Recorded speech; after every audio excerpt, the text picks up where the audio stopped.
Cikgu Nabila, hari ni kita nak buat projek kayu ni. Kita nak hasilkan sebuah bangku.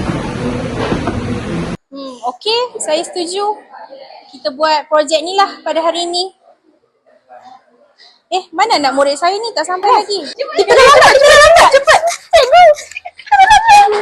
Bodoh dah. Tak ada buka. Boleh. Masuk. Anak-anak sini. Kita kena ikut peraturan. Lagi kena marah dengan cikgu. Okey, baik. Oh, kita cakap dulu. Assalamualaikum cikgu. Assalamualaikum cikgu. Maaf kami lambat. Duduk.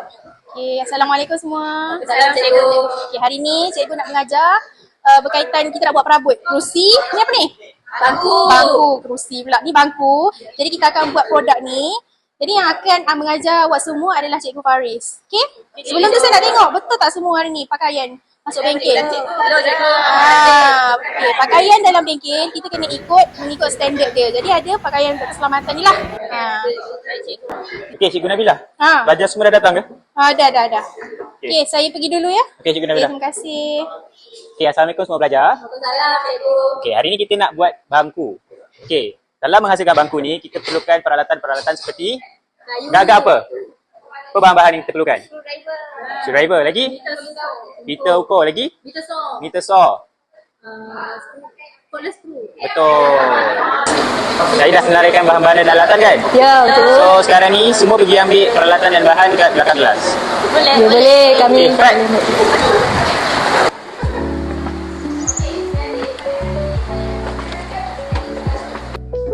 Mana satu ya?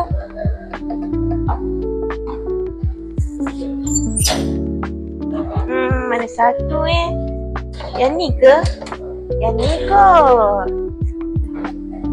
Itu untuk apa cikgu? Itu pita ukur untuk mengukur. Sangat penting dalam mengukur kita punya produk pada hari ini. Alatan tangan yang pertama yang akan digunakan adalah pita pengukur untuk mengukur sesuatu bahan sebelum dipotong.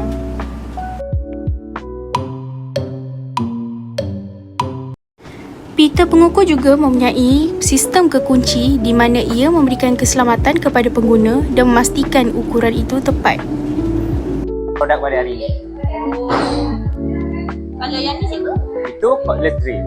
Dia berfungsi untuk mengetatkan dan memasang dan mengetatkan skru. Inilah dia peralatan yang kedua iaitu cordless drill.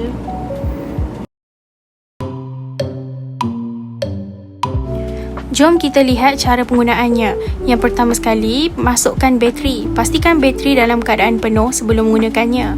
Dan yang seterusnya adalah memilih mata drill yang bersesuaian untuk penggunaan memasang dan mengetatkan skru. Yang ni cikgu? Sama juga fungsinya macam cordless drill tu, tapi ini cara konvensional, cara yang lama.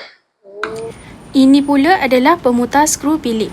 Mudah saja untuk menggunakannya. Putaran lawan jam adalah untuk melonggarkan dan putaran arah jam untuk mengetatkan. Faham. Jom kita buat. Jom.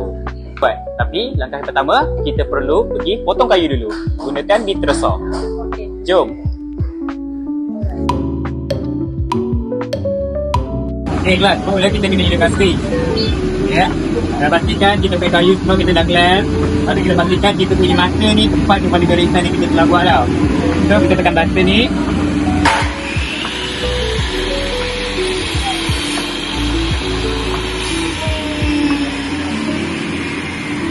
Inilah dia hasil pemotongan kayu tadi. Okay kelas, nampaknya kita punya projek hari ni dah pun siap. Tahniah semua. Yeay.